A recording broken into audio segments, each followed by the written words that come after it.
Ó, S. Souza está perguntando qual é o tema da live de hoje. Vamos colocar aqui. Mitos sobre emagrecimento, né, Gel? Mitos de verdade sobre emagrecimento. E verdades Deixa eu aproveitar e enviando aqui a sobre... live pro povo, para quem não viu ainda, para Ah, enviar, tá? ah, E se sim. Vou alguém tá pedir aí para na vocês, live, tá? pessoal. Vai enviando pros Vá. amigos, para todo mundo, para a família, pro tio, pra tia, É, para todo pessoal, mundo. vamos enviando para ajudar o pessoal também a ver a gente aqui, fazendo É, nossas papagaiadas. que hoje o Nós vamos tema contar vai ser piada. divertido. Doutor Henrique Possídio acabou de entrar na live. Doutor Henrique Possídio, ele é conhecido como NHP, o kickboxer sensual da ortomolecular brasileira. Entendeu? Sigam o doutor Henrique Possídio, tá? Sigam ele, porque realmente é um colega, é um irmão que eu gosto muito, mora no meu coração, meu parceirão aí de trabalho também, e que é o nosso grande kickboxer sensual da ortomolecular. Ah, pronto. Pô, Mas, já tem um pouco que eu não te vejo, cara. verdade, né? Verdade. O pior é que essa quarentena prejudicou todo mundo, não foi? Rapaz, não fale não, tá tudo atrapalhado, né, João?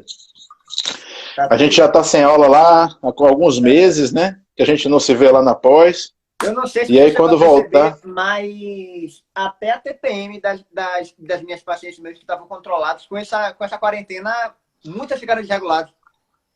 Rapaz, eu não vou fazer piada, não, porque tem muita menina assistindo a gente, elas vão acabar se chateando. Então, deixa pra lá. Vamos dizer assim, que tá todo mundo muito estressado, todo mundo É, muito angustiado, né? Todo mundo muito inflamado, Gel. com certeza, muito inflamado. Isso aí. Isso aí. Muito inflamado. E você está se comportando direitinho na sua quarentena? Como é que tá a sua alimentação, seu exercício? Como é que tá você? Ah, tá até melhor do que eu pensava que ia estar, viu? É, Rapaz, bem-vindo questão, ao clube. Não pensei que fosse emagrecer na quarentena, mas eu emagreci um bocado. eu também, eu também. Nossa, alimentação, assim, dá para controlar tranquilo. Agora, a questão do treino mesmo, para mim foi complicado. Minha noiva que tava me puxando para treinar, porque se não Ah, fosse, rapaz, não ia. quem bota a gente no eixo são as meninas, velho. Se Com depender só certeza. da gente, fica tudo os emplastros largados no chão, assim. Só jogando videogame, né, não faz mais nada. Isso mesmo, E lendo isso mesmo. quadrinho, lendo Hellblazer. Nossa, isso mesmo, isso Não é mesmo. não? Com Mas e aí, certeza. Gel, você é o host hoje, você que manda hoje. Eu tô aqui só pra participar. O que você manda, nego, velho? Me diga Maravilha. aí. Acho que a primeira coisa que a gente para ver quando vai falar sobre mitos de verdade do emagrecimento, vem logo na cabeça, será que tem mais mitos? Será que tem mais verdades? Né? E, infelizmente, tem muita mentira por aí sobre emagrecimento, que se a gente for parar para ver, é uma coisa até simples, né? Mas, querendo ou não, muita gente acaba inventando coisas, acho que às vezes para querer se divulgar, para querer aparecer. Tem muita... tem agora meio que tava a dieta da lua, a dieta do sol, muita coisa maluca, muito chá, né? Milagroso e tá complicado. Aí tem muita Doutor Henrique coisa. costuma fazer essa pergunta, sabe? Se cheirar um alimento engorda. Rapaz. Ô, Pocídio. Pocídio, para com isso. Você não era assim. Depois piorou. Que coisa incrível, rapaz. É. Mas sim, fala, continua. Então você tá certo, o pessoal inventa muita história, é verdade. Então, assim, emagrecimento é uma coisa que se a gente parar para ver, na verdade, é uma coisa simples, mas muita gente fica complicando, fica querendo colocar coisa que não tem nada a ver, né? E aí complica, né? Aí, às vezes, o paciente chega até com a gente com receio, com o pé atrás, então é complicado. Eu concordo com você, concordo plenamente. Você sabe, Gel, isso está muito relacionado com falta de conhecimento, em É, parte, mas está muito atrelado ao problema da busca pela sobrevivência, né? com Então vamos certeza. pensar que É uma todo coisa lá mundo atrás, né? quer, lá atrás, né? Então, assim, é complicado a gente até julgar. Então vamos pensar em nos ater aos mitos e verdades. Então, e eu vou te falar uma coisa, Gel. Sabe para mim qual é o primeiro mito mais importante? Qual? Para mim, o primeiro mito mais importante é achar que emagrecer é perder peso. Com certeza. Cara, esse para mim, inclusive, Gel, para mim, esse é o que mais atrapalha o trabalho de todos nós Com certeza. Tanto no sentido dos pacientes que não tenham um entendimento adequado, não é culpa deles, tá? Mas principalmente no sentido dos colegas que não têm entendimento adequado. Porque se você parar para olhar, e a gente discute isso lá na pós-graduação um bocado, né? Um bocado.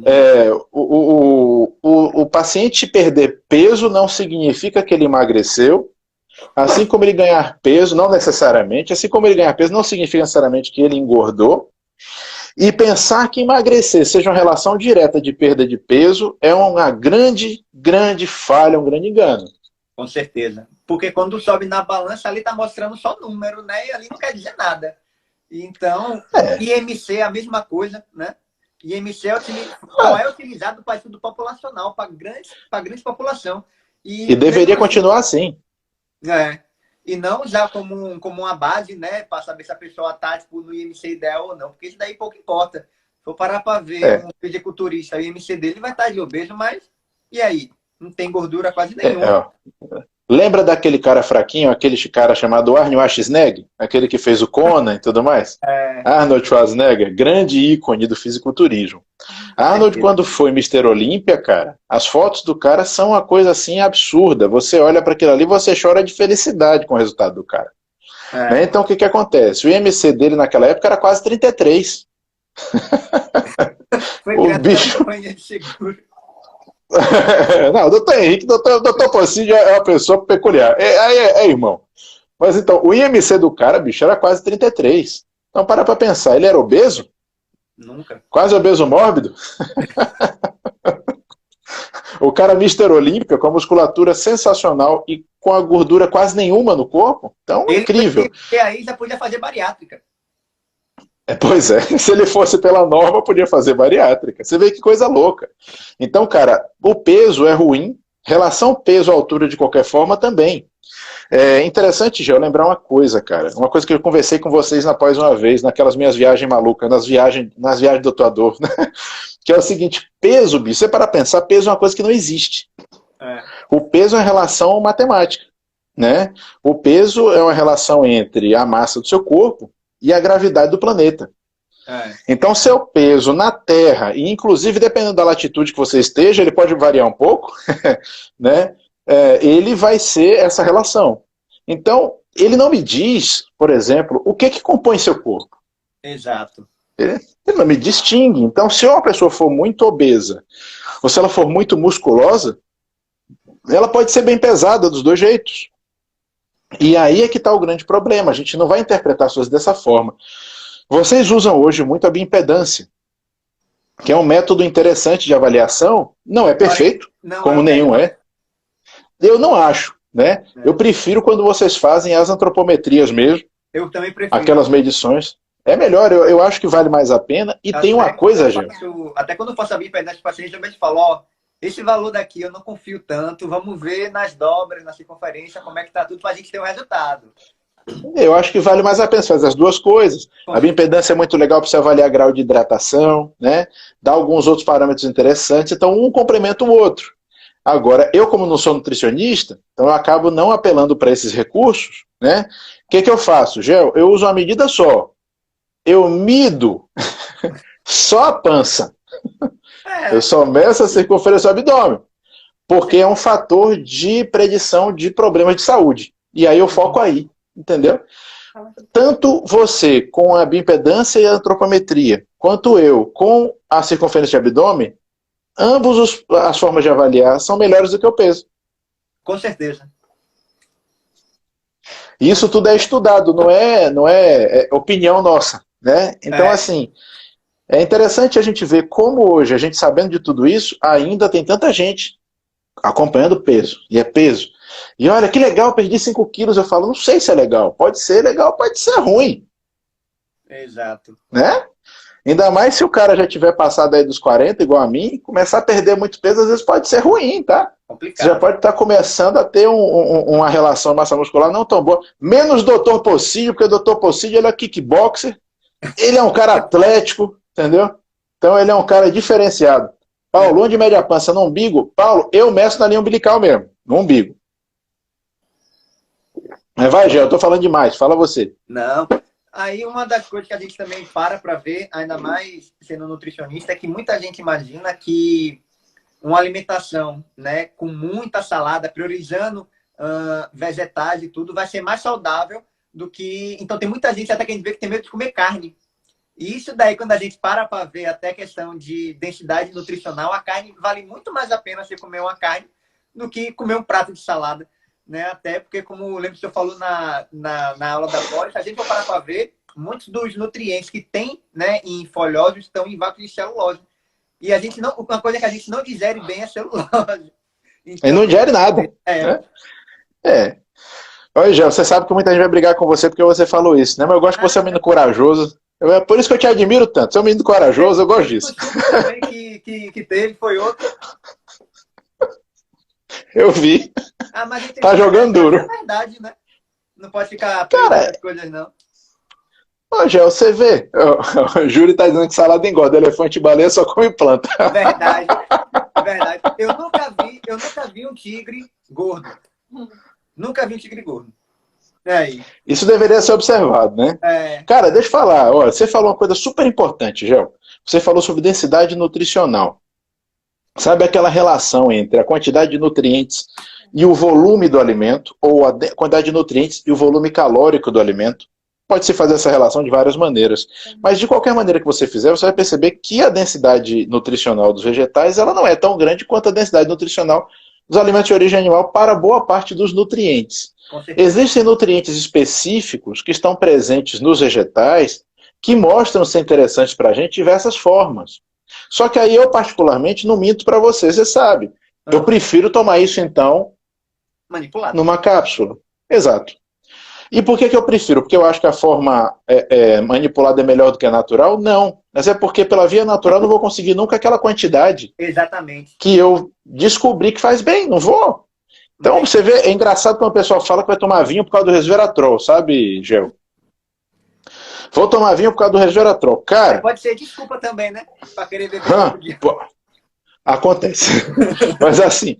Poxa, o vinho que mais tem resveratrol no mundo, se não me engano, tem 5 miligramas por litro. Tá? 5 miligramas de mistura racêmica. Ou seja, na natureza, o resveratrol está em duas formas juntas, a forma cis e a forma trans. A forma que a gente mais tem interesse é a forma trans. Então esses 5 miligramas, na verdade, só são 2,5. Para isso começar a ficar legal para mim, eu vou pensar em 25 miligramas por dia. Então tá fácil, 10 litros de vinho e ó, beleza. Tá bom. Todo dia. E desse vinho específico. E até essa questão mesmo da uva é interessante, porque se eu for parar para ver, quando vai fazer a bebida, né, o vinho, se utiliza mais a polpa. E se a gente for parar para ver, até essa relação de resveratrol está muito mais na casca do que na polpa. Casca. Então, até essa quantidade aí não vale.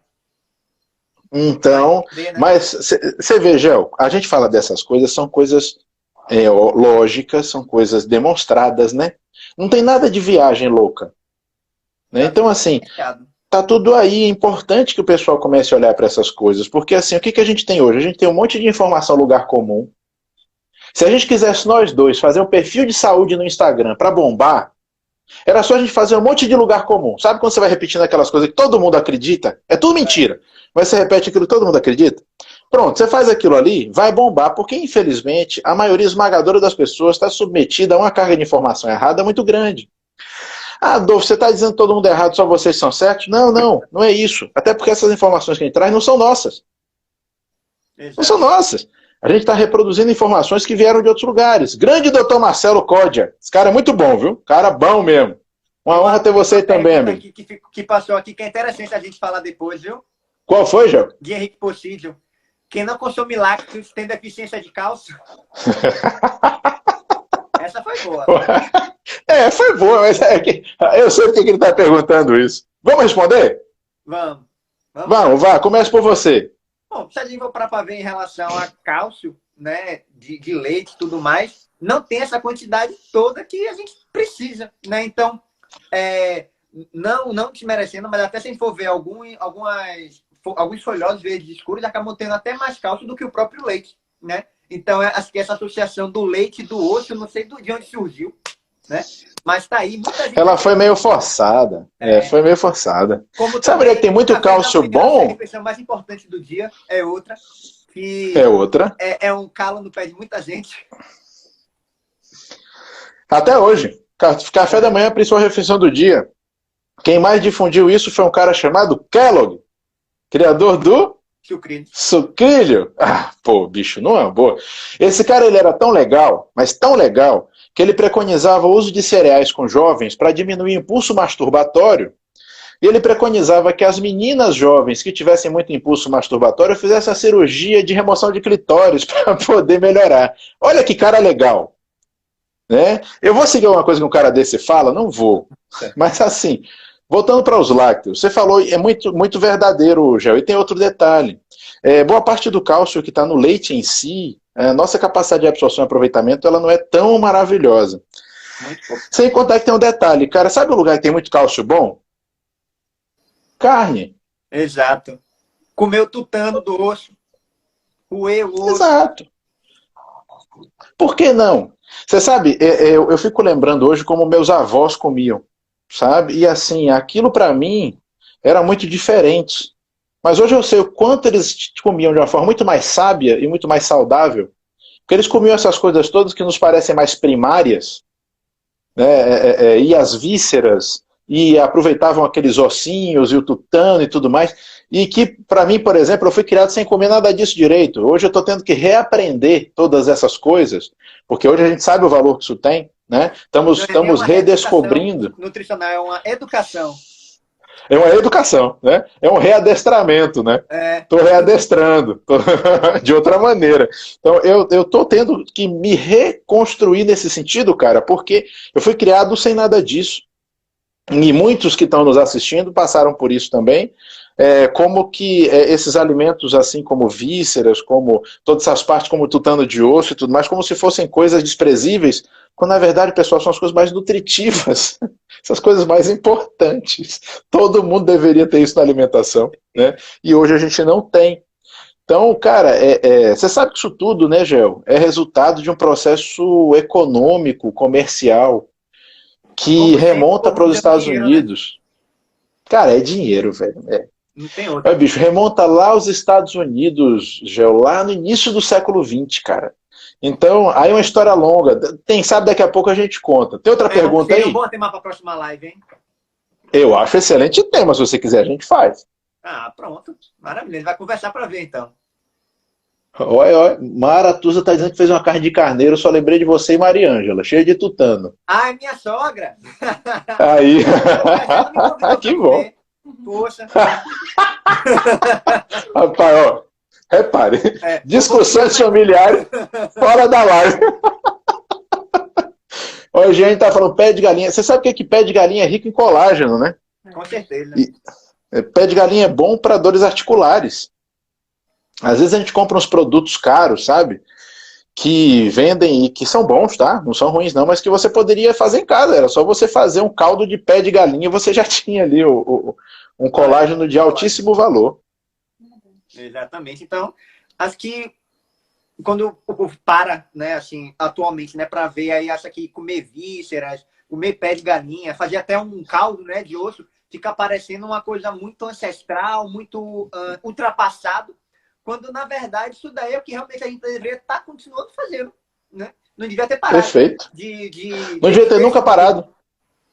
Então, assim, infelizmente, né, vai criando toda essa cultura em prol de uma alimentação errada, né, visando dinheiro. Então, muita farinha, muito trigo.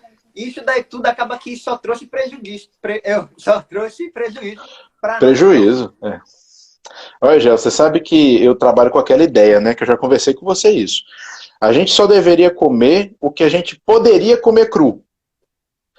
Então, veja, é um raciocínio que se qualquer pessoa quiser usar esse raciocínio, ela nunca vai comer nada que é ruim. Né? Porque assim, se você olhar todos os grãos precisam de algum processamento para você comer. Teoricamente, a gente não foi feito para comer grão. Tá? Se eu e você estivéssemos no tempo das cavernas, na frente de um campo de trigo, sabe o que tinha de comida pra gente ali? Os ratos e as cobras. Isso que ia ser comida pra gente. Tá? E alguns insetos. Fora isso, o trigo em si, a gente nem ia nem tocar nele. Porque como é que você come trigo cru? Né? Então, assim, eu gosto que o pessoal comece a refletir. Não quer dizer que você tem que comer tudo cru, não, pessoal. Pelo amor de Deus, não é isso que eu estou falando. Tá? Não pegar Eu estou dizendo que se você... cru e comer, não. Não é isso. Senão daqui a pouco... Vamos correr nós dois, Gel, na rua, pegar o bicho, jogar no chão, abrir a barriga dele assim. Não é isso não. Tá? Não é isso. Não. Quero dizer o seguinte. Você olha para o alimento e pensa, eu poderia comer isso cru? Se a resposta for sim, você pode comer ele, da forma que você quiser. Tá? Mas é porque se a resposta for não, é quase como se fosse assim, eu vou falar uma coisa meio religiosa assim, é quase como se fosse assim, olha, Deus não fez isso para mim, entende? E olha, Gel, eu acredito muito na capacidade humana de transformar as coisas, e acredito que a gente vai chegar a um ponto que a gente vai conseguir produzir nossos alimentos baseado em qualquer coisa, acredito. Só acredito também que a gente ainda não chegou nesse ponto. Então, já que a gente ainda é ignorante, vamos nos comportar como ignorante. Não adianta você ser ignorante e querer se comportar como sabido. Acaba se ferrando. Com certeza. Com O certeza. doutor Possídio, ele fez uma pergunta aqui pra gente, Gel. Tratamento da obesidade precisa sempre de medicamentos? Não ouvi. Qual foi? Tratamento para obesidade precisa sempre de medicamentos? Não. Assim, ajuda, né? Mas não precisa só disso. A alimentação em si já faz um belo trabalho. E até a depender de como vai ser calculada essa dieta e tudo mais, talvez a suplementação entre bem lá na frente. Né? Só quando já Exatamente. Eu gosto de dizer uma coisa, Gel. O mais importante para qualquer tratamento, e principalmente falando em obesidade, é o ajuste dos hábitos, né? Com certeza. Você fala aí do hábito, talvez, o pilar central para esse trabalho, que é a alimentação. Sabe que eu sempre falo que o pilar central para esse trabalho é a nutrição, né? Vamos lá. Agora, se a gente não ajustar o sono, a hidratação, a respiração, os processos de digestão, se a gente não ajustar todo esse resto, a gente não vai resolver, né? Então, como o doutor Aline Asma está falando, grande nutricionista, é a cereja do bolo. Suplementação é a cereja do bolo. Com certeza. Né? O mais importante são os hábitos saudáveis, hábito alimentar saudável, dentro de uma estratégia, se for o caso, com o nutricionista fazendo esse trabalho, e assim tocar o barco para frente. É até o que eu já comentei com diversos pacientes, e até algumas pessoas que me perguntam mesmo no Instagram, que tem como a pessoa emagrecer sem fazer dieta. Basta mudar o hábito, então ter o horário certo de dormir, ter um hábito realmente de fazer uma limpeza do sono, né? Então evitar que ele ficar no celular ali toda hora, tentar dormir um pouco mais cedo. Isso daí, querendo ou não, acaba que ajuda no emagrecimento. A pessoa pode continuar com a alimentação que está normal, né? E vai conseguir emagrecer e vai ficar mais saudável. Então isso daí é o básico que funciona muito bem. É o básico para a saúde, né, Gel? Com certeza. Hoje o que não para de aparecer são trabalhos mostrando comparação, por exemplo, entre uso de medicamentos e mudança de hábito. E quase sempre a mudança de hábito tem o mesmo efeito do medicamento para muitas situações, ou até mais eficiente do que o medicamento em diversas situações. Né? Isso é muito importante. Porque até se a gente for fazer uma manipulação do medicamento, a gente tem que garantir que ele vai ser bem utilizado. Então, se questão de hormônio, todo o ciclo circadiano do paciente está tudo bagunçado, ele não vai ter como aproveitar aquilo dali, porque vai chegar no corpo, o corpo vai estar tão bagunçado que não vai saber o que fazer com aquele nutriente que vai estar chegando. Então, isso daí tudo exatamente. É verdade. Se não cuidar do básico, tudo vai ser uma bagunça. Não tem como ser diferente. Com certeza, com certeza. Um outro mito que eu coloquei, né, que a gente perguntas me perguntaram, foi sobre a relação do jejum e perda de massa muscular. Uhum. Essa daí foi boa. Cara, é uma pergunta porque é uma dúvida que o pessoal tem muito, né, Gel? E essa dúvida, ela está baseada no fato de que muitos colegas, infelizmente, repetem essa bobagem assim, com a frequência muito grande, né? É até uma outra que já responde, que é comer de 3 em 3 horas. Então vamos lá, vamos falar das duas coisas, né? Olha só. Existe uma lenda de que seu corpo usaria os substratos energéticos, combustíveis, numa ordem, né? Primeiro o carboidrato, depois a gordura, depois a proteína. Primeiro, isso já não é verdade. Seu corpo vai usar os substratos energéticos de acordo com a dinâmica energética, Ou seja, se ele precisa gerar energia mais rápido ou mais devagar, de acordo com a distribuição e disponibilidade desses macroelementos. Beleza. O macronutriente mais interessante para o nosso corpo gerar energia em termos de rendimento são as gorduras. Pessoal, pelo amor de Deus, vamos lá? Não tem gravar, vamos... Hein? Não tem que ter medo, porque vamos... Escreve no caderninho. O substrato energético mais interessante para o organismo humano são as gorduras. Ah, Adolfo, mas o corpo precisa de glicose. A glicose que o corpo precisa, ele próprio se vira para fazer. E de uma forma linda. O corpo da gente é sensacional. Gente, olha, você sabe o que eu acho que acontece? O pessoal subestima a capacidade do corpo humano. O corpo humano é uma coisa linda. O corpo humano é a coisa mais sensacional do mundo. Estudar metabolismo é se apaixonar a cada minuto. Tá? Então, o corpo humano se vira muito bem sem a gente. Quanto mais a gente tenta ajudar, pior. Tá? Então, assim, tem essa questão. Então, vai tudo depender da dinâmica. Tá? O corpo vai precisar usar o substrato de acordo com a dinâmica energética. Tá certo? E... me perdi. Me perdi. Do carboidrato? Sim, tá, voltando. Então, assim, o pessoal também fala que o cérebro precisa muito de carboidrato, o cérebro precisa muito de glicose. O cérebro usa glicose. Mas, como eu falei, a glicose pode ser produzida de qualquer maneira, tá? E a glicose, ela não é o único combustível que o cérebro usa. Na verdade, o que o cérebro mais gosta...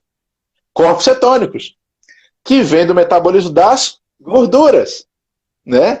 A doutora Milena e a doutora Marina estão aí assistindo a gente também. Bem-vindas, muito bom. Então, assim, tem muita coisa mal informada e mal distribuída. Aí vamos chegar nessa parte da proteína e do músculo e do jejum, levando à perda muscular. Se eu faço um jejum, quer dizer que eu estou sem comer. O fato de eu estar sem comer não quer dizer que eu estou sem reserva, primeira coisa. Quanto tempo duram nossas reservas? Dependendo de que tipo de avaliação esteja fazendo, eu posso falar em vários tempos, tá certo? Se eu estiver falando em volume de comida, o Focídio não deixa passar uma. Não, Focídio, carboidrato não é vida. É muito pelo contrário. Se eu for pensar em... Muito pelo contrário. Se eu for pensar em conteúdo dentro do trato digestório, eu vou pensar em o quê? Em até 3 dias. Se eu for pensar em reservas, dependendo de como eu gastar, uma pessoa numa situação aí de sei lá, um naufrágio, qualquer coisa, dá para ela viver uns 50 dias, já. Só com a reserva corporal. Ela vai ficar toda lascada. Não estou dizendo que ela vai ficar bem, tá bom? Mas dá para viver muito tempo. Então nós temos muitas reservas. Calma, pessoal. Não estou dizendo para ninguém viver das reservas, tá bom? O que eu quero dizer é o seguinte. O náufrago mostra isso, né? Ele mostra isso. Sem comer, ficou... E se virou. O que não pode faltar de cara é água, né? Mas então o que é que acontece? Ah, se eu ficar em jejum de um dia para o outro, meu corpo vai consumir a minha musculatura. Pelo amor de Deus, não vai. Não vai. O que acontece, pessoal, é o seguinte. Parte do seu volume muscular é água que está dissolvendo o glicogênio. Glicogênio é uma forma que o animal, nós somos animais, tá? Quem não lembra, nós somos, que guarda, então, a glicose na forma de glicogênio. O glicogênio é um polímero de glicose. É um monte de glicose pegado uma na outra, tá? Faz uma molécula grandona e tal. Precisa de água para dissolver isso dentro do músculo. Quando eu estou sem repor esse glicogênio assim rapidinho, ele começa a diminuir de volume. E aí a musculatura pode perder peso. Não quer dizer que as células musculares estão morrendo, nem que eu estou degradando a proteína muscular para poder usar. É por isso que eu falo tanto nesse problema de peso, Gel. O fato de diminuir meu peso muscular não quer dizer que diminuiu o meu músculo. Para perder a célula muscular em si, tem que estar com um problema muito grave. Tem que estar muito grave. Não, se você for perder por jejum, vai levar muito tempo. Podem ficar tranquilos que não é com jejum nem de um dia, nem 2, nem de uma semana que vocês vão perder musculatura por isso. Exato. Agora, vocês vão perder volume? Vão. Como o doutor Aline está dizendo aqui, não perde eficiência. Não perde eficiência porque você não perde as unidades contráteis. Exato. Que são os verdadeiros estruturas feitas de proteína. Então, assim, quando você pensa no sarcômero, que é a célula muscular, como a gente viu lá em aula, Gil, 80% do sarcômero são estruturas contráteis, feitas de actina e miosina, são 2 proteínas. Exato. Então, aquele 80% do volume que é feito de estruturas contráteis, você não vai perder. Do volume não, do peso. Você não vai perder. Então, o que você vai perder é glicogênio, vai sair água do músculo. Sai água do músculo, ele diminui de tamanho. Aí, se você fizer uma avaliação, diminuiu a massa muscular. Olha as aspas. Diminuiu a massa muscular. Exato. Aí uma comparação que eu gosto de fazer, pessoal. Olha, você vai pegar um atleta que esteja fazendo uma preparação, que esteja botando carbo lá em cima, para a musculatura ganhar volume. Ele está com carbo e creatina. Então, duas coisas que vão puxar bastante água para dentro da musculatura. Ele vai ganhar volume. Ele vai ganhar estética. Ele ganha eficiência? Não necessariamente. Vai depender do tipo de treino. Vai depender do que ele está buscando. Da mesma forma, se ele perde aquela água toda, ele perde eficiência? Não necessariamente. Na verdade, viu, Gel? Em geral, o que a gente vê é que ele ganha eficiência. Porque se você parar para pensar, dentro do músculo, quando ele murcha do excesso de água, as distâncias diminuem. Então, a gente tem que lembrar que dentro de uma célula, as coisas andam para lá e para cá. Exatamente. Não é? Atreladas aos microtúbulos, lembra disso? Lembro. Então, assim, a gente tem que considerar que essas distâncias diminuídas também facilitam o metabolismo intracelular na musculatura.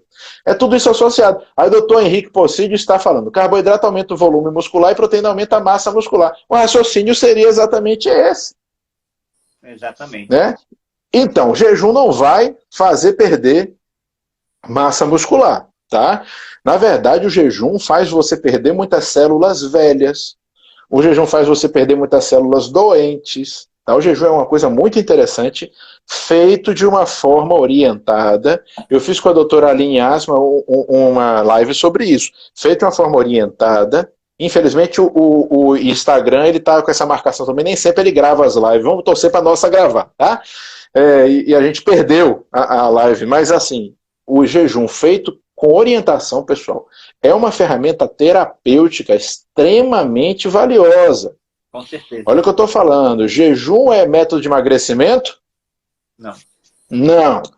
É ferramenta no emagrecimento? Pode ser, porque é uma ferramenta terapêutica. Acaba sendo a consequência. Agora, o emagrecimento acaba sendo consequência. Jejum já é muito bom para segurar a gula. Tá?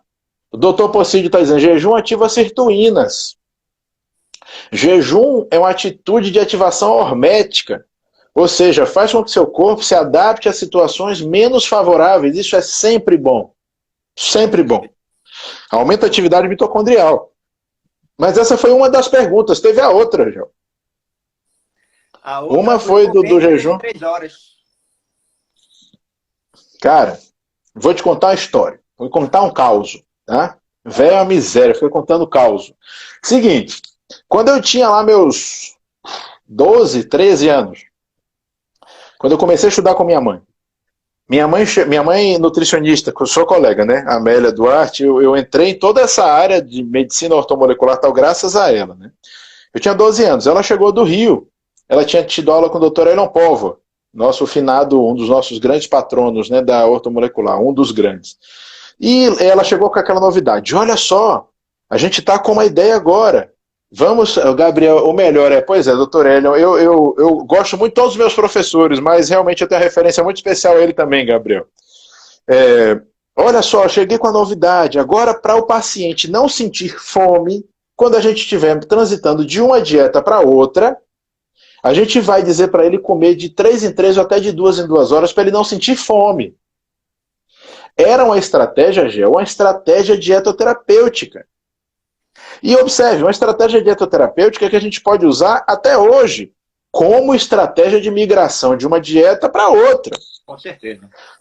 Não é? Só que aí no meio do caminho, alguns sabidões começaram a dizer que não, que era bom porque aumentava o metabolismo, porque o trato digestório consome de 15% a 20% da sua energia no dia. Então, que se você botar para trabalhar mais, você vai consumir mais calorias, isso favoreceria o emagrecimento. E acredite, parceirão, um monte de nós acreditou nisso por muito tempo, inclusive eu. Isso era uma verdade. Até alguns professores muito valiosos começarem a dizer, não, pessoal, não é isso não. E até começaram a sair uns trabalhos, eu me lembro de 2014, um trabalho grande falando sobre isso e mostrando por A mais B que isso não tinha nenhuma relação. Então, assim, o que acontece com o comer de 3 em 3 horas? É uma estratégia dietoterapêutica? É sim. Pode ser usado? Pode ser usado. Ninguém está dizendo que isso não possa ser usado, ou que não seja algo, não é que não seja uma estratégia. Mas o importante é entender que isso é uma estratégia. Isso não é, como a gente já ouviu falar, a forma como o ser humano deve se alimentar. Bom, cara, para pensar, Gel, a gente tem agricultura entre 8 e 10 mil anos.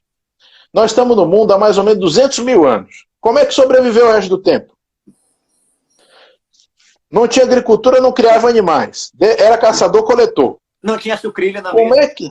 Não tinha sucrilho na mesa. Não tinha leite na geladeira. Né? Então, assim, não tinha quinoa, não tinha chia. Né? Então, como é que sobreviveria? Então, não existe essa necessidade. É como eu falei, é uma estratégia, acredite, é uma estratégia boa para quando você precisa usar, entendeu? Mas é só estratégia. Olha, a Ângela está perguntando uma pergunta importante. Vocês acreditam que isso ainda é dito na graduação do curso de nutrição de forma errada? E por isso alguns profissionais saem com esse pensamento. Nossa, eu sofri muito. Gel pode responder isso melhor do que eu, né, Gel? Você é bem mais jovem. Quando eu saí do curso de nutrição e fui para pós, né, querendo a gente aprende muito mais, tem muito mais novidade. Então é como se, até como eu até cheguei a comentar com o senhor, parecia que tudo que tinha passado na faculdade estava tudo errado. E muitas vezes eu acho que não é nem culpa dos professores em si, né? Assim, com certeza pode ter uma pequena parcela em relação a não ir buscar, mas muitas vezes fica uma coisa ali tão engessada, tão cravada, tatuada, que acaba virando uma falsa verdade. Né? Então, isso daí a gente sofre muito. E acredito que não só no curso de nutrição, acho que todo curso sempre acaba tendo um pouco disso. Né? Então, é aquela pessoa antiga que ainda quer falar o que era do passado e querendo não se atualiza, então é muito complicado. Então, realmente, estar sempre buscando conhecimento é essencial. Tem outra coisa importante, viu, Gel? Dentro do ambiente acadêmico, o professor ele é obrigado a trabalhar só com o que está extremamente consolidado. Então, muitas vezes, o professor quer até passar coisas a mais, mas ele não pode. A gente, quando está dando aula para vocês em pós-graduação, a gente tem uma liberdade maior. Então, para nós é mais tranquilo. Então, assim, eu acredito muito que a esmagadora maioria dos professores que está ali nas universidades é excelente, tem a melhor intenção do mundo de ensinar tudo certo. Com certeza. E, inclusive, que 95% do que está sendo ensinado está correto. Talvez não esteja colocado da melhor maneira para o momento, mas não é que seja uma informação errada. Né? Então, assim, eu vejo que tem esse gesso, como você falou, né? Engessado, né? E isso acaba atrapalhando, mas é por uma questão da própria característica da instituição. Né? Então, acho bem difícil. Por isso que hoje, viu, Gel? Cara, não tem jeito, você tem que pós-graduar e você tem que pós-graduar algumas vezes. E se você parar de estudar, vai fazer outra coisa. Tá? Porque, sincero, honestamente, você ser assistente em saúde... Né? Exato. Você ser assistente em saúde hoje em dia, se você não estiver estudando o tempo todo, vai fazer outra coisa. Né? Não vale a pena, não. A Candice, a paciente muito querida nossa, ela falou que o Homem das Cavernas não tinha TCM. Verdade. O doutor Pocídio está falando aqui que você está me chamando de senhor, que eu tô coroa mesmo. É isso mesmo, Pocídio, tô coroa. Eu não chamo ele de o kickboxer sensual da ortomolecular. Sim. Ele me chama de a barba erótica da ortomolecular. Tá escrito aí, olha pra isso. Rapaz, eu aguento com um negócio desse, velho. Todo mundo me sacaneando. E agora eu tô deixando a barba crescer de novo. Pronto, vou voltar. Mas, Gel, o que mais você tem de mito aí pra gente falar, cara? Olha, tem a questão do... Até anotei aqui, um minutinho, que foi que mandaram, ó. Pega aqui para ter um auxílio. Perder peso muito rápido é saudável? Peso, esse aqui é que a Cara, gente fala em relação à gordura, né? Perder a gordura em si, de uma forma muito rápida. é saudável? Pô, Gel, você sabe que a gordura, ela guarda um monte de substâncias, né? É o que eu falo. Dentro dos adipócitos, aí Emagrecer fica muita rápido substância guardada. não é nada interessante. Pode ser muito ruim, inclusive. Entendeu? Pode Olha, dar um baque no pô, fígado. rapaz, você vê que possível ele participa, né, velho? Ó, É. seu é o charme. Sem barba fica uns 15 minutos mais novo. É uns amigos desses, velho. Você vê, é uma fuleiragem. Não, agora que o senhor tá emagrecendo, tá ficando mais novo mesmo. Viu?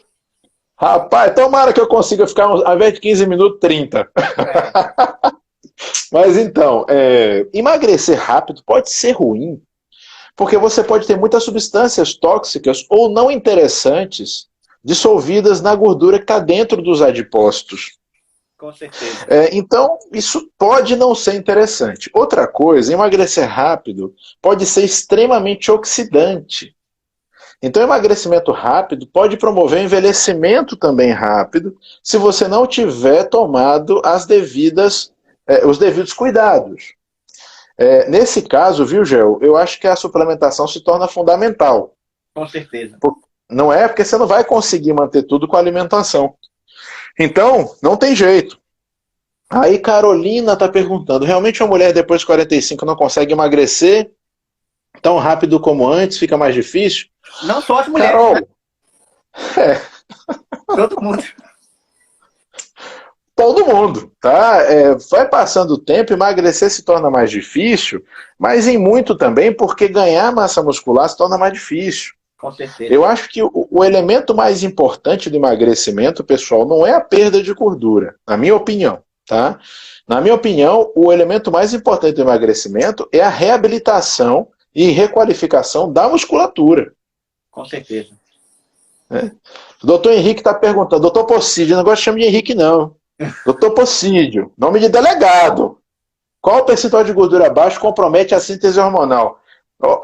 Doutor Possídio, isso varia, tá? Mas assim, em geral, abaixo de 12%, qualquer pessoa está com a síntese hormonal ruim.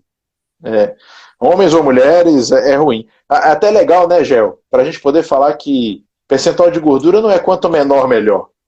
E até outra coisa que também as pessoas ficam imaginando, que atletas, pessoas que têm muito músculo, pouca gordura, são saudáveis. E na verdade é o contrário. É verdade. Cara, você quer ver uma coisa? Olha, Gel, uma vez um professor meu falou um negócio que na época eu não entendi, fui entender depois. Ele falou, esporte não é saúde, exercício é saúde. Com certeza. Cara, eu lembro que eu fiquei invocado, a gente quando é muito jovem, né, se acha sabido pra caramba. Aí eu fiquei assim, pô, mas esse cara, como é que ele fala um negócio desse? Com o tempo é que eu fui entender. Atividade física é saúde. Exercício é saúde. Você está operando dentro dos seus limites para melhorar e expandir os seus limites. Esporte, não. Esporte você está trabalhando muito além do limite para alcançar o inalcançável. Tá então, assim, cara... 2 vezes mais rápido. Exatamente, né? E aí, realmente, não tem como não desgastar, né, cara? Exato. Você pega um Fusca, bota o motor de Ferrari e vê o que vai dar. Sai só o motor. O Fusca fica no Sai lugar. só o motor.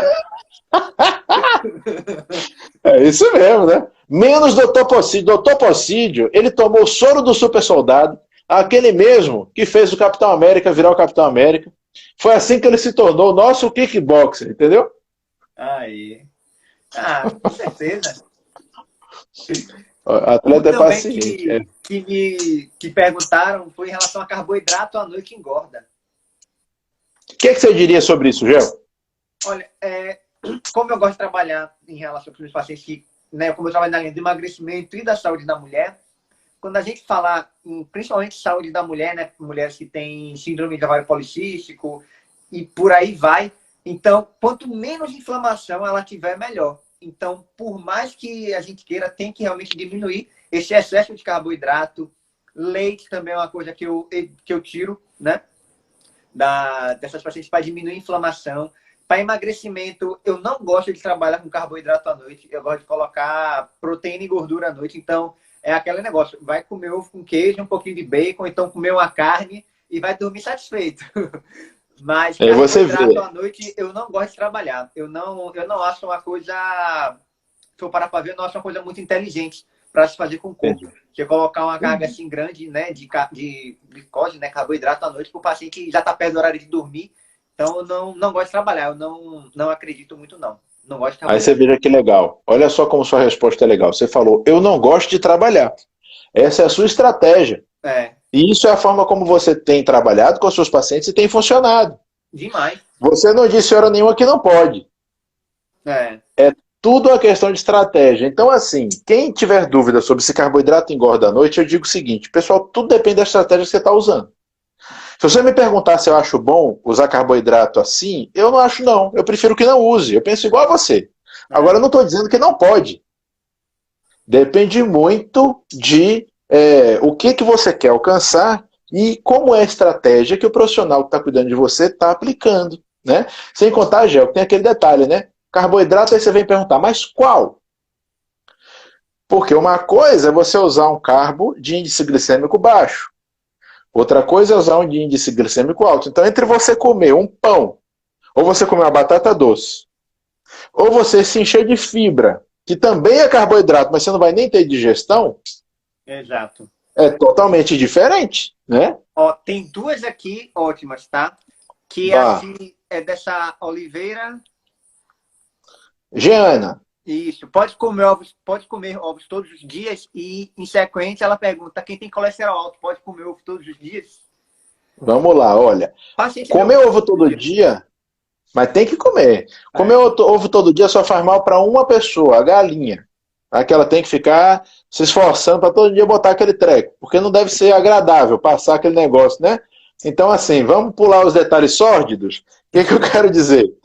Comer ovos todos os dias pode? Pode e deve. Ovos são alimentos extremamente nutritivos que a gente deveria comer sempre, tá? Não, sem dúvida alguma. Também tem uma pergunta. Pesquisar muito bem. Tem uma pergunta aqui que é especial, que foi até minha mãe que fez. Uso de leite para quem tem dor no estômago. É bem ruim. É bem ruim. O leite tem uma coisa engraçada que é assim, ó. Mas aí eu tô com dor de estômago, eu tomo leite gelado, eu melhoro. Você vai melhorar na hora. Mas 20 minutos depois vai estar parecendo que tem uma pedra de fogo dentro da sua barriga. Então, assim, olha, estômago, pessoal, é um negócio interessante. O estômago, ele tem uma dinâmica de funcionamento própria. O estômago, ele se mantém relativamente ácido ao longo do tempo e ele fica muito ácido quando você come. É assim que o estômago funciona. Se eu tomo remédios, por exemplo, que deixam o meu estômago menos ácido, eu tenho que fazer isso por bem pouco tempo para eu não atrapalhar a dinâmica do estômago. E se meu estômago está com a dinâmica ruim, eu tenho que ajudar ele a recuperar a dinâmica boa e não ficar bloqueando o seu funcionamento. Entendeu? A doutora Tatiane, uma grande odontóloga, perguntando quais os carbos menos prejudiciais, e ela perguntou também quais carbos têm índice glicêmico alto. Para você, Gel, quais são os carbos menos ruins? Menos ruim? Aí, ó, como eu gosto de trabalhar também muito com carga glicêmica, então, uma coisa que eu adoro utilizar é abóbora. Porque tem uma carga glicêmica muito baixa, então até para fazer purê, para fazer até mesmo algumas massas, eu gosto de usar bastante, passo para os meus pacientes. Até uma lista mesmo com índice e carga glicêmica, né, que faz a regra de 3 para converter, é bacana de utilizar. Agora, uma coisa que sempre quando eu falo com os pacientes, eles se estranham, quando vai falar que a tapioca é pior que pão. Tem na cabeça que tapioca é mais saudável do que pão. Não sei de onde É verdade. Tem até uma pergunta sobre isso aqui, ó. E as receitinhas de crepiocas e tapiocas da vida, então é melhor substituir por batata doce, aipim, etc? Sem dúvida, Carol. Com certeza. Porque isso que o Gervásio está falando é super importante. Tapioca, pessoal, é um alimento, quer dizer, alimento não, é um comestível, que eu não chamo aquilo de alimento, não tem como que não tem como se alimentar aquilo. Tem um índice glicêmico extremamente elevado, maior do que o pão branco. Então, por exemplo, você quer ver um crime? Diabético comendo tapioca. Nossa, Não é? A Aline está falando, o pessoal quer comer porque não tem glúten. Aí eu falo, olha, cachaça também tem glúten não. Cachaça também tem glúten não, que o povo cai para dentro. Então, Gel, isso que você falou é importante. O pessoal se assusta, né? Porque tá nessa ideia de que tapioca é uma coisa legal e tal. Mas realmente, eu não sou fã não, cara. E tem outro detalhe. Ah, mas se você misturar com uma coisa de índice glicêmico baixo, você vai corrigir o índice glicêmico? Turma, isso não é bem assim, não. Tá? Não é bem assim que funciona, não. Adoraria que fosse. Seria ótimo. Você ia poder comer açúcar. Você ia poder comer açúcar. Você ia poder comer um frango com molho de mel, de açúcar. E não é assim. Tá certo? Então, uma coisa para vocês. Tá? Eu já falei da questão dos alimentos que se você pudesse comer cru, né? Vou falar de outra coisa agora. Ó, quando vocês perceberem muita presepada na proposta, caiam fora. Certo? Caiam fora. Quando você vê que o negócio é muito complicado, fala assim, opa, peraí, calma, tá muito complicado. Cai fora. Porque, pessoal, comida é para ser simples. Certo? Comida é para ser simples. A Aline tá até brincando aqui, misturar com chia. Pois é, não. Então, assim, se não for simples, ó, vaza, cai fora, não presta, tá? Eu quero que vocês pensem muito assim, porque tudo que tenta se complicar, na verdade, você está tentando compensar as falhas, né? Então, quanto mais complicação, o que aquilo significa? Que tem mais falhas. Com certeza. Né? Vamos fugir disso, tá? Então, tentem manter a alimentação de vocês o mais simples possível. Que eu sei que é assim que você trabalha, João, que eu te conheço, então tá tudo certo. É aquele negócio que eu falo, muitas vezes fica na cabeça de que menos é mais é menos, mas na verdade não, menos é menos. Né? Então, menos é menos, e pronto. Comer, melhor você vai estar fazendo para o seu corpo. Rapaz, grande Marcel, de lá da Argentina, assistindo a gente. Grande Marcel, bom falar com você, meu velho. Espero que esteja tudo bem aí. Ó, a Aline tá falando bicho e planta. O que você acha, Gel? De o quê? Alimentação baseada em bicho e planta. Ah, eu prefiro só o bicho. Mas vamos lá, vai dar pra ser bicho e planta, não dá pra ser bicho e planta? Dá. Dá pra ser. Não dá pra ser bicho. O problema seria só planta. Mas cuidado, não fala isso, porque vão... Rapaz, vão invadir sua casa, cuidado. O pessoal vai atrás de você, vão. Com forcado, os forcados e as tochas, doutor Henrique. Cachorro protege. Quais os melhores alimentos para quem tem colesterol baixo? Doutor Pocídio, essa o senhor jogou duro, tá? Melhor alimento para quem tem colesterol baixo, na verdade, são gorduras animais. Mas não porque elas venham a aumentar o colesterol no sentido negativo, e sim porque elas vêm a equilibrar esse processo de formação das lipoproteínas de transporte. Então, assim, vamos lembrar que o que a gente dosa no sangue não é colesterol. Aí também é tema para outro dia, viu, Gel? Porque hoje não vai dar nem tempo, só faltam 4 minutos. Pronto, vamos lá, rapidinho. Rapaz, só faltam 4 minutos, meu Deus do céu. Passa voando. Passa voando, bicho. O Jean ainda perguntando se limão emagrece. Sozinho, não. Você pode usar, sozinho não. Pode usar para auxiliar, talvez, mas limão é uma fruta, né? Mas, assim, você pode estar utilizando como adereço. Então, assim, numa salada, tudo mais, vai ser legal. Mas ele sozinho, por exemplo, água e limão em jejum, não vai causar... Emagrecer. Não vai emagrecer. Não, é bom para digestão, mas não vai emagrecer. Isso para digestão é ótimo. Doutor Henrique está falando que ele se refere ao equilíbrio. Eu sei disso, doutor Pocídio. O senhor é o kickboxer. O kickboxer tem que trabalhar no equilíbrio, senão ele cai. Até falando também em colesterol, é muito mais perigoso a pessoa ter um colesterol baixo do que alto. Isso daí é importante falar. Muita gente tem o medo do colesterol e de consumir gordura. E aí a gente entra em uma que, querendo ou não, já está, como a gente falou, está engessado no povo, né? Colesterol alto não é esse problema. O problema é o colesterol baixo. Principalmente no idoso. Com certeza. É até engraçado isso, Gel, mas alguns trabalhos demonstraram que os idosos, considerando idosos a partir de 65 anos, né? Não sei se eu concordo com isso tanto, mas vamos lá. Eles morrem mais cedo e têm mais doenças se tiver o colesterol muito baixo, né? Então, complicado. Milena está perguntando se TCM quebra jejum. Teoricamente, como tem valor calórico e é disponível como fonte energética, quebra. Eu consideraria que quebra. Eu consideraria que também. Vai quebrar o jejum. Aí eu não... quebra. Pessoal, jejum é beber água, tomar café, tomar chá e rezar. Entendeu? Jejum é isso. Sem açúcar. Exatamente. Que o pessoal vem para mim, Dolph, no jejum, se eu tomar BCA, quebra o jejum? Quebra. E às vezes eu mando tomar e o cara fala, Dolph, mas ele vai quebrar o jejum. Eu falo, eu sei. Sabe? É muita coisinha que às vezes a turma fica preocupada. Eu acho legal, sabe o quê? Confia no profissional que cuida de você, sabe?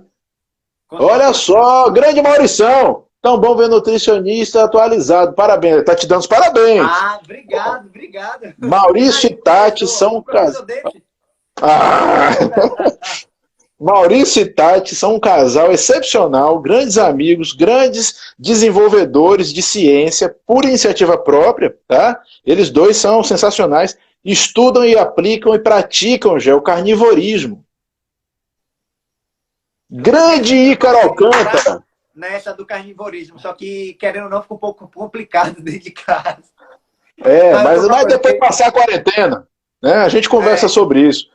Mas, ó, Maurício e Tati, eles realmente matam a pau, me ajudam um bocado, na verdade hoje eles ajudam todo mundo, porque eles pesquisam, muitas vezes eles trazem artigo na nossa mão, cara, que a gente nem viu, então é sensacional, adoro, muito bom, valeu.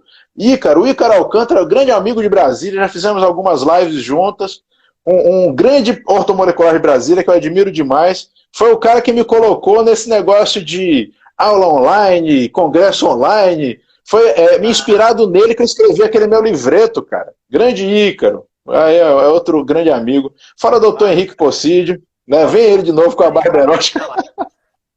Cara, faltam 40 segundos, já tem que se despedir. Então vamos lá. Dolph, quero te agradecer por ter aceito o convite, fiquei muito feliz de verdade. Né? Agradecer eu também. a todo mundo que está aqui na live, espero que vocês tenham gostado. A gente quis trazer com brincadeira, deixar mais alegre, trazer informação também, né, que querendo ou não é o tema principal. E, gente, de verdade, muito obrigado, tá? Agradeço a todo mundo e, mais uma vez, agradeço também ao meu grande mestre, doutor Adolfo, por ter aceitado a live. Fico muito feliz. Cara, feliz, lisonjeado, honrado e orgulhoso, tá bom? Muito, muito bom. E, pessoal, obrigado a todos vocês que participaram e já vamos combinar outra, tá? Vamos sim. Com certeza. Valeu. Boa noite. Tchau, tchau. Boa noite.